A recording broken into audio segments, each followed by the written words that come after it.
అందరికీ నమస్కారం. ఈరోజు కథ 'విడువనులే చెల్లి' పార్ట్ 24. రచించిన వారు నళిని గారు.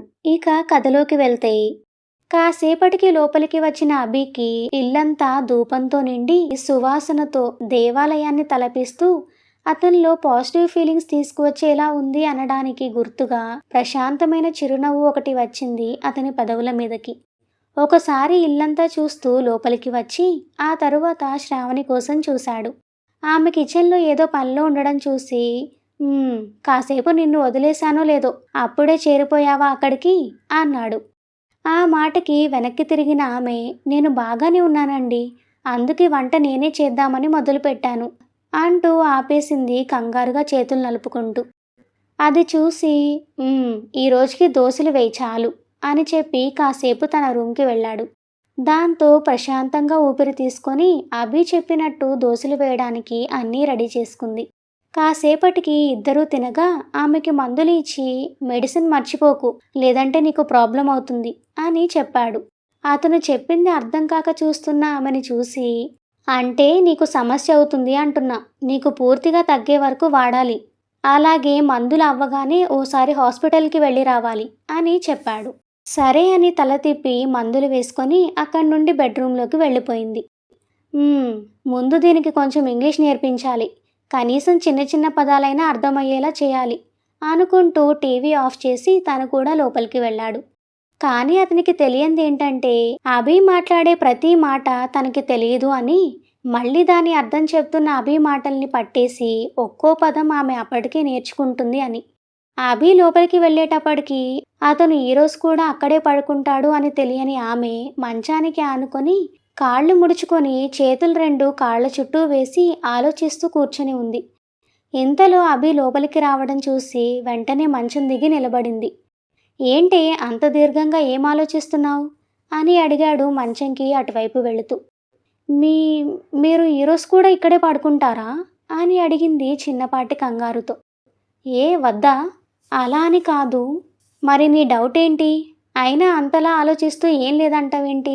దేని గురించి అంతలా వాడుతున్నావు నీ బుర్రని అని అడిగాడు పడుకుంటూ. పడుకుంటున్న అతన్ని చూస్తూ, పొద్దున మీరెందుకు అలా అరిచారు అని అడిగింది చిన్నగా. పడుకున్నవాడు కాస్త ఆ మాటకి ఆమె వైపు చూడగా వెంటనే తలదించేసింది కంగారుగా శ్రావణి. ఆ చూపుకి భయం వేసి, మీకు ఇష్టం లేకపోతే చెప్పొద్దండి, కానీ ఫోన్ కూడా మీరే పగలకొట్టారు అని అర్థమైంది, అందుకే అలా అడిగాను తప్ప ఇంకేం లేదు. చాలా కనిపెట్టేసి కష్టపడ్డావు, కానీ ఇక పడుకో అన్న అతని గొంతులో సీరియస్నెస్కి సైలెంట్గా మంచం మీద కూర్చుంటూ, మీకు ఇక్కడ పడుకుంటే ఇబ్బందిగా ఉంటుందేమో, నేను ఉండగలను, మీరు మీ గదికి వెళ్ళాలి అనుకుంటే వెళ్ళండి అని చెప్పింది చిన్నగా. నేను నీ గదిలో ఉంటే నీకేమైనా ఇబ్బందిగా ఉందా? వెంటనే అతని నుండి చురుకుగా వచ్చింది మాట. అయ్యో అదేం లేదు, మీకు ఇబ్బంది కలుగుతుందేమో అని అంటూనే ఇటువైపు తిరిగి పడుకుంది సైలెంట్గా శ్రావణి.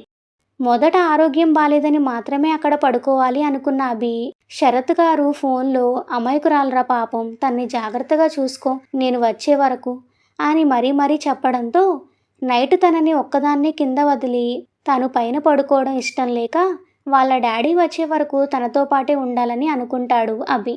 అటువైపు తిరిగి పడుకున్న ఆమె మెడలో చున్నీ అప్పుడు కూడా ఉండడం చూసి, రాత్రిపూట అదెందుకే వేసుకున్నావు, గొంతుకి చుట్టుకుపోతుంది, తీసేయ్ అని చెప్పాడు. దాంతో వెంటనే చున్నీని తీసి పక్కన పెట్టుకొని దుప్పటి మెడ వరకు కప్పుకోబోతుండగా వెనక మెడ మీద ఉన్న గాయం అభికి స్పష్టంగా కనబడింది. అది చూసి మనసుకి కొంచెం బాధ కలిగి, అంత దాష్టికం భరించిన ఆమె అంటే చాలా జాలిగా అనిపించి అటు తిరిగిన ఆమె చేతి మీద చేయి వేశాడు మెల్లగా.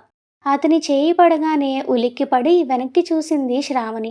ఒక్క క్షణం ఆమె కంటి ముందు ఆ రోజు రాత్రి జరిగింది గుర్తు రావడంతో భయంతో చెమటలు పట్టడం మొదలయ్యాయి. ఆమె కళ్ళలో కనబడుతున్న భావన చూసి మోచేతి మీద పైకి లేచి, ఏమైంది, ఎందుకలా కంగారుగా కనబడుతున్నావు అని అడిగాడు తన నుదుటి మీద చెమటని తుడవబోతూ. అతనికంటే ముందుగా తనే ఆ చెమటలు తుడుచుకుంటూ ఏం లేదు అంటూ తల తిప్పింది. దాంతో మెల్లిగా ఆమెని తన వైపు తిప్పుకొని, గాయాలకి మందు రాసుకున్నావా అని అడిగాడు అనునయంగా. హా అంటూ తలాడించి కిందకి జరిగిన దుప్పటిని పైకి లాక్కుంది వణుకుతున్న చేతులతో. ఆమెలో భయం అర్థమై, సారీ, నా వల్లే నీకిదంతా అంటూ ఆపేశాడు బాధగా. దానికి సమాధానం ఏం చెప్పాలో అర్థం కాలేదు. కానీ జరిగింది గుర్తు వచ్చి అతని వైపు చూడలేక కళ్ళు దించేసింది కిందకి. ఆమెని అలా చూసి బాధపడుతుంది అనుకొని నొప్పిగా ఉందా అని అడిగాడు. మెల్లగా తలని అవును అన్నట్టు ఊపి, కానీ మీరేం బాధపడకండి, అంత నొప్పిగా లేదు అని చెప్పింది చిన్నగా. ఆ మాటకి ఎప్పుడూ అవతలి వాళ్ళ గురించే కానీ తన గురించి ఆలోచించుకునే స్వార్థం తెలియని అమాయకురాలు అని వాళ్ళ డాడీ చెప్పిన మాటలు నిజమని ఆమె ప్రవర్తనని బట్టి అతనికి కూడా అర్థమవ్వడంతో తనని 2 నిమిషాల పాటు చూసి, సరే ఇక పడుకో అన్నాడు ఆమె చేతి మీద తన చేతిని ఉంచుతూనే. నేనటు తిరిగి పడుకుంటాను అంది మెల్లగా కళ్ళు పైకెత్తి అతని వైపు చూస్తూ. ఎందుకు? కాసేపు ఆగితే వచ్చి మళ్ళీ ఇలాగే పడుకుంటావు. ఆ మాత్రం దానికి మళ్ళీ అటెందుకులే కానీ పడుకో అంటూ తన చేతిని తీసేసి వెల్లకిలా తిరిగి పడుకున్నాడు. అంటే రాత్రి నేను మీ దగ్గరికి జరిగి పడుకున్నానా అని అడిగింది అతను చెప్పిన దానికి అర్థం తెలియక. లేదు, ఇద్దరం కలిసి మధ్యలోకి వచ్చి పడుకున్నాం. ఆ, అంతేనా లేదంటే మిమ్మల్ని అంటూ భయంతో ఆగిపోయిన ఆమెని చూసి, లేదు నువ్వు మామూలుగానే పడుకున్నావు కానీ పక్కన మనిషి ఉంటే కాళ్ళు చేతులు వేసే అలవాటు నాకు ఉంది అని చెప్పాడు ఆమెకి.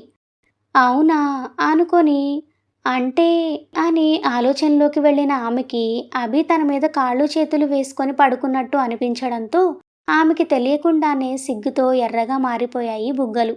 ఏదో ఆలోచిస్తూ చిన్నగా నవ్వుకుంటున్న ఆమె వైపు చూసిన అభికి ఆమె బుగ్గలు అలా ఎందుకు యాపిల్లా రెడ్గా మారాయో అర్థం కాక, ఏమైంది అని అడిగాడు అయోమయంగా అభి. దాంతో ఊహల నుండి బయటకు వచ్చిన ఆమె అదేం లేదు అని దుపట్ని తలకి కూడా కప్పేసింది నవ్వుకుంటూ. ఆమె చేసిన దానికి విచిత్రంగా చూస్తూ లైట్ ఆఫ్ చేశాడు అభి. రోజు పొద్దున్నే లేచే అలవాటు ఉన్న శ్రావణి కళ్ళు తెరిచేటప్పటికి తను ఎక్కడ ఉందో అర్థమై నిద్ర కళ్ళతో తను కలలో ఉంది అనుకొని తాను పడుకున్న అభి ఛాతిని చేతితో మెల్లిగా ఇష్టంగా నిమురుతూ, నేను ఎంత అదృష్టవంతురాల్ని, కలలో కూడా మీతో జీవితాన్ని నేను ఊహించుకోలేదు. అది కొద్ది రోజులైనా కూడా నాకు మహాభాగ్యమే. మీ నీడని కూడా తాకే అర్హత లేని నేను ఈరోజు మీ ఇంట్లో మీ పక్కన ఉన్నాను అంటే ఇప్పటికీ నమ్మలేకపోతున్నాను అని నవ్వుకుంటున్న ఆమె అభి నిద్రలో కదలడంతో, నేను కల కనడం లేదా నిజంగానే అనుకుంటూ అనుమానంగా తల పైకెత్తి చూడగా ప్రశాంతంగా నిద్రపోతూ కనబడ్డాడు అభి. అది చూసి ఆమె గుండె గతుక్కుమనగా ఒకసారి చూపులు కిందకి దించి చూడగా అతని 2 చేతులు తన మీద ఉన్న ఆమెని చుట్టుకొని ఉండడం చూసి భయంతో చెమటలు పట్టడం మొదలై గొంతు తడారిపోయింది ఆమెకి. అది చూసి భయంగా అభినే చూస్తూ, ఇందుకే కాబోలు రాత్రి దూరంగా పడుకోవడం ఎందుకు అన్నారు అనుకుంటూ తన నుండి విడిపించుకోవడానికి చిన్నగా కదిలి అతని చేతులని వదులు చేస్తూ మెల్లమెల్లగా కదులుతూ కిందకి జారింది శ్రావణి. అతని ఉక్కు పిడికిలి నుండి తప్పించుకోవడానికి ఆమెకి 10 నిమిషాల సమయం పట్టగా వెంటనే మంచం దిగిన ఆమె అలికిడికి మత్తుగా కదిలి పక్కకి తిరిగి పడుకున్న అతన్ని చూసి, అబ్బా, ఇదేదో కొంచెం ముందుగానే అటు తిరిగి పడుకుంటే ఈయన గారి సొమ్మేం పోయేదో. ఇప్పుడు చూడు నా ఒళ్ళు హూనం అయిపోయింది తన చేతిలో నుండి విడిపించుకోవడానికి అని అనుకుంటూ ఒళ్ళు నొక్కుకుంటూ అభిని హత్తుకొని పడుకున్న ఫీలింగ్ గుర్తు చేసుకొని సిగ్గుపడుతూ అక్కడి నుండి బయటకు వెళ్ళిపోయింది. అదంతా నిద్ర నటిస్తున్న అభి చూస్తూనే ఉన్నాడు అప్పటి వరకు కూడా. ఎడతెగని ఆలోచనలతో నిద్రపట్టని అతను తన ఆలోచనలో ఉండగానే అర్ధరాత్రి దాటిన తరువాత చలికి అతని గుండె మీద చేరి వెచ్చగా పడుకున్న ఆమెని చూస్తూ ఉండిపోయాడు. అలా ఎంతసేపు చూశాడో తనకే తెలియదు కానీ అలా తన మీదకి వచ్చి పడుకున్న ఆమె చుట్టూ చేతులు వేసి పట్టుకోగా మొదటిసారి అతనిలో ఏవో వైబ్రేషన్ స్టార్ట్ అయ్యి చాలా వింతగా అనిపించింది తన పరిస్థితి తనకే. ఆ తరువాత మెలకువ వచ్చిన ఆమె ప్రేమగా తన ఛాతీ మీద నిమరడంతో నవ్వుతూ తల కిందకి దించి తన గుండె మీద ఇష్టంగా కదులుతున్న ఆమె చేతిని చూశాడు. ఆ కదలడంలోనే ఆమె తల ఎత్తి అతని వైపు చూడడంతో వెంటనే కళ్ళు మూసుకున్నాడు, తను మెలకువగా ఉన్నట్లు శ్రావణికి తెలియకూడదు అని. అప్పటి నుండి తనని తిట్టుకొని సిగ్గుపడుతూ ఆమె బయటకు వెళ్లే వరకు కనురెప్పలు కొద్దిగా తెరిచి చూస్తూనే ఉన్నాడు అతను. ఆమె మాటలకి నవ్వుకుంటూ తననే అంటిపెట్టుకున్న ఆమె పరిమళాన్ని అప్పటి వరకు ఆస్వాదించడంతో ప్రస్తుతం అతని మనసు మైండ్ మొత్తం అదే నిండిపోయి తనకి కొంచెం ప్లెజెంట్ ఫీలింగ్ కలగడంతో నిద్రాదేవి అప్పటికి ఆహ్వానించింది అతన్ని. బయట పని అయిపోయిన తర్వాత తన గదిలోకి వచ్చి అతను డిస్టర్బ్ అవ్వకుండా తన బట్టలు తీసుకొని స్నానం చేసి వచ్చిన ఆమె సౌండ్ రాకుండా అద్దం ముందు నిలబడి తడి జుట్టుని తుడుచుకుంటూ ఉండగా ఆమె జుట్టు ముందుకు వేసుకుంటున్నప్పుడు చిందిన చిన్ని నీటి బొట్లు అతని మొహం మీదకి పడడంతో డిస్టర్బ్ అయ్యి విసుగ్గా బద్ధకంగా కళ్ళు తెరిచిన అతనికి కళ్ళ ముందు అటువైపు తిరిగి జుట్టు ఆరబెట్టుకుంటున్న ఆమె కనబడడంతో ఆ విసుగు కాస్త పోయి ఆమె మొహం కనబడకపోవడంతో కొద్దిగా పక్కకి జరిగి చూశాడు. అప్పుడే స్నానం చేసి రావడంతో చాలా ఫెయిర్గా కనపడుతున్న మొహంలో హరివిల్లు లాంటి దట్టమైన నల్లని కనుబొమ్మలు, నున్నటి బుగ్గలు, సన్నని ముక్కు, చిన్ని పెదవులు, బుల్లిగడ్డం, అలాగే జుట్టు మొత్తం ఒక సైడ్ వేసుకోవడంతో ఎడమవైపు కనబడుతున్న మెడ, ఆ మెడలో తను కట్టిన పసుపు తాడుతో పాటు వాళ్ల పిన్ని వేసిన నల్ల పూసలతో పచ్చగా మెరిసిపోతూ చాలా నిండుగా ఉంది శ్రావణి. ఆమెని అలాగే చూస్తూ తల కింద చేతులు పెట్టుకొని వెల్లకిలా పడుకున్న అతను తాను జడ వేసుకొని ఏ క్రీములు గట్రా రాయకుండానే బొట్టు పెట్టుకొని ఆ తరువాత కుంకుమ బొట్టు నుదుటికి పాపిట్లో పెట్టుకొని పక్కన ఉన్న చున్నీ తీసుకుని వేసుకుంటూ వెనక్కి తిరిగి వెంటనే కళ్ళు మూసుకొని నిద్ర నటిస్తున్న అభి వైపు ఒకసారి చూసి బయటకు వెళ్ళింది. కళ్ళు మూసుకున్నా కూడా నిండుగా ఉన్న ఆమె రూపమే అతని కళ్ళలో కనబడుతూ ఉండడంతో నిద్ర పట్టక అలజడిగా ఉన్న మనసుతో లేచి తన గదిలోకి వెళ్ళాడు. అతను వెళ్ళడం చూసిన ఆమె తిరిగి మళ్ళీ అభి 10 గంటలకి కిందకి వచ్చే వరకు అతని కోసమే చూస్తూ ఉండిపోయింది. ఆ తరువాత ఫ్రెష్ అయి కిందకి వచ్చిన అతనికి కాఫీ తెచ్చి ఇస్తూ ఎదురుగా నించుంది. కప్పు అందుకొని తన వైపు చూసిన అభికి ఆమె తనని ఏదో అడగాలి అనుకుంటుంది అని అర్థమై ఏంటి అని అడిగాడు. అది అడగొచ్చో లేదో తెలియడం లేదు అంది కొంచెం కంగారుగా చేతులు నలుపుకుంటూ. అంతగా ఏమడగాలనుకుంటుందో అర్థం కాక కళ్ళు చిన్నవి చేసి చూస్తూ ముందు అడుగు అప్పుడే తెలుస్తుంది అన్నాడు. ఈరోజు మీరింటి దగ్గరే ఉంటారు కదా? హా, ఒకసారి నన్ను గుడికి తీసుకువెళ్తారా? అంటే నాకు ఇక్కడ ఏమీ తెలియదు కదా, అందుకే ఒక్కదాన్ని వెళ్ళలేక మిమ్మల్ని అడిగాను అని చెప్పింది ఇబ్బందిగా. తాను అడిగిన దానికి ఉఫ్, ఈదడగడానికా ఎంతసేపు చేశావు అన్నాడు కాఫీ తాగుతూ. అంటే మీకు ఇష్టం ఉంటుందో లేదోనని. ముందు నువ్వు అడిగితేనే కదా తెలుస్తుంది నాకు ఇష్టం ఉందో లేదో.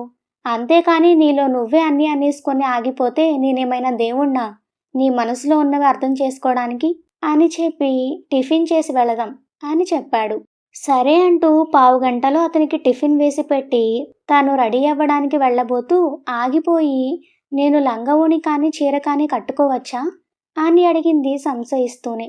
2 నిమిషాలు ఆలోచించి ఆమె అడిగింది కాదు అనటం ఇష్టం లేక సరే అని ముందు టిఫిన్ చేయి అన్నాడు తను తినబోతూ. లేదండి, నేను గుడి నుండి వచ్చిన తర్వాత తింటాను. అదేంటి, దేవుడు నేను ఖాళీ కడుపుతో రమ్మని చెప్పాడా? అయ్యో అదేం కాదు, కానీ చిన్నప్పటి నుండి నేనెప్పుడు గుడికి వెళ్ళినా కూడా అలాగే వెళ్ళేదాన్ని, అందుకే. ఏం అవసరం లేదు, తిని గుడికి వెళ్ళకూడదు అనేం లేదు. పైగా నువ్వు మందులు కూడా వేసుకోవాలి కదా, అందుకే ముందు తిను అని చెప్పాడు గట్టిగా. తనకి తినాలని లేకపోయినా తినకపోతే గుడికి తీసుకువెళ్ళడేమో అని తప్పక 2 ఇడ్లీలు తిని తన గదికి వెళ్ళింది శ్రావణి. తను కూడా వెళ్ళి డ్రెస్ చేంజ్ చేసుకొని వచ్చి ఆమె కోసం వెయిట్ చేస్తూ ఎంత నార్మల్గా ఉండాలని 2 రోజుల నుండి ట్రై చేస్తున్నా కూడా సంజన గురించి మనసంతా ఏదో అనీజీగా ఉన్న ఫీల్ తనని వదలకపోవడంతో ఒకరిని ప్రేమిస్తే ఇంత పిచ్చివాళ్ళం అయిపోతామా, వాళ్ళు చేసిన తప్పులు తెలుసుకున్నా కూడా ఇంకా మనసుని ఆపుకోలేనంత వీక్ అవుతారా అని ఆమె గురించే ఆలోచిస్తూ విసుగ్గా వెనక్కి వాలిన అతనికి ఆమె తన కోసం బాధపడుతుందేమో, తనతో ఎలా కాంటాక్ట్ అవ్వాలో తెలియక తనని తను హర్ట్ చేసుకుంటుందేమో అనే ఆలోచన రాగానే నో అంటూ సరిగ్గా లేచి కూర్చొని ముందు ఫోన్ తీసుకొని సంజనకి కాల్ చేయాలి అనుకున్నాడు. అలా 2 రకాల ఫీలింగ్స్ ఒకేసారి అతన్ని పట్టి కుదిపేస్తూ ఉంటే దేనిని కూడా మనస్ఫూర్తిగా ఫీల్ అవ్వలేక సతమతం అవుతున్నాడు అభి. ఇంతలో తన రూమ్ డోర్ తీసుకుని బయటకు వచ్చింది శ్రావణి. స్టోరీ ఇంకా కొనసాగుతుంది. నెక్స్ట్ ఎపిసోడ్ కోసం మా ఛానల్ను సబ్స్క్రైబ్ చేసుకోండి.